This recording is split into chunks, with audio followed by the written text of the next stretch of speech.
L'évangile de la gloire du Dieu béni, 1 Timothée 1,11. L'évangile de votre salut, Éphésiens 1,13. Le mystère de l'évangile, Éphésiens 6,19. Nous parlions dans notre précédente méditation du témoignage d'Antsion, où montent les tribus pour un témoignage en Israël. Nous avons vu que les tribus ne signifient pas tout Israël. 3 fois par année, tous les hommes d'entre vous se présenteront devant l'Éternel, ton Dieu, dans le lieu qu'il choisira, Deutéronome 16,16. C'était une représentation de Jérusalem à Tzion pour servir de témoignage pour le reste du peuple, partout où il résidait. Et Tzion, c'est précisément cette représentation de la pensée de Dieu en faveur de tout son peuple, de quelque chose de plus plein, saisi par certains, pas plus méritants pour cela, mais qui, eux, l'ont choisi et qui sont prêts à en payer le prix et à marcher dans cette voie. Dans ces quelques-uns se trouve la pensée de Dieu, dans une plus grande plénitude, pour le bien spirituel du reste de son peuple. J'aimerais vous conduire vers d'autres passages de l'Écriture qui se trouvent dans les prophéties d'Ésaïe. Enveloppe cet oracle, scelle cette révélation parmi mes disciples. J'espère en l'Éternel qui cache sa face à la maison de Jacob. Je place en lui ma confiance. Voici, moi et les enfants que l'Éternel m'a donnés, nous sommes des signes et des prodiges en Israël, de la part de l'Éternel des armées, qui habite sur la montagne de Tzion. Ésaïe 8, 16, 18. Puis, il regardera vers la terre et voici, il n'y aura que détresse, obscurité et de sombres angoisses. Il sera repoussé dans d'épaisses ténèbres. Ésaïe 8, 22. Mais les ténèbres ne régneront pas toujours sur la terre, où il y a maintenant des angoisses. Si les temps passés ont couvert d'opprobre le pays de Zébouloun et le pays de Nephtali, les temps à venir couvriront de gloire la contrée voisine de la mer, au-delà du Jourdain, le territoire des gentils. Ésaïe 9, 1. Le peuple qui marchait dans les ténèbres voit une grande lumière sur ceux qui habitaient le pays de l'ombre, de la mort, une lumière resplendie. Ésaïe 9, 2.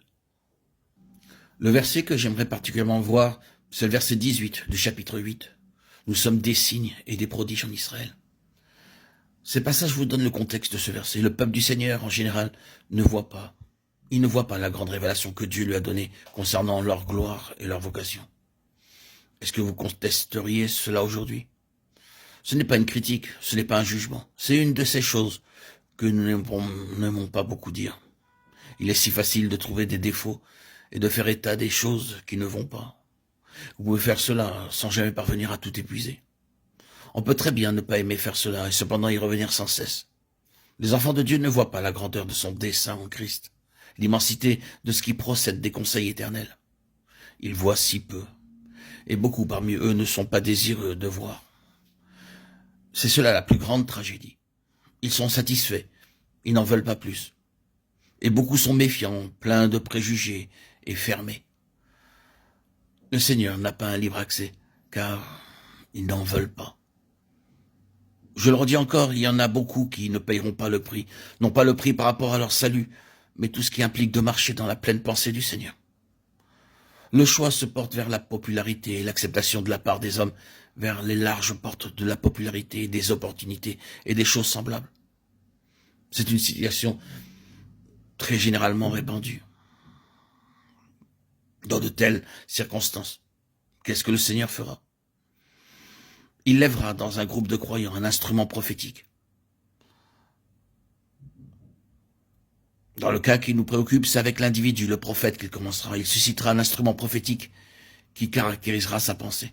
Vous savez bien que le titre du prophète, c'est « Fils de l'homme » et que c'est une expression qui signifie toujours représentation. Il prend l'aspect de la forme d'homme dans le chérubin, des 4 êtres vivants en forme d'homme, c'est-à-dire en représentation du Fils de l'homme. Il connaît la pensée de Dieu pour son peuple. Il a les pensées de Dieu en plénitude. Dans les jours d'ombre, d'obscurité et de déclin, Dieu suscitera un tel instrument, et maintenant nous pensons à cela dans le sens corporatif. Cela a toujours été sa manière d'agir. Il agira avec cet instrument d'une manière étrange. Il n'y aura rien de normal dans son expérience, rien d'ordinaire. Vous pourriez dire rien de simple. C'est un étrange, mystérieux et extraordinaire processus que le Seigneur utilise pour lever un instrument prophétique. Il demandait à ses prophètes de faire toutes sortes de choses extraordinaires.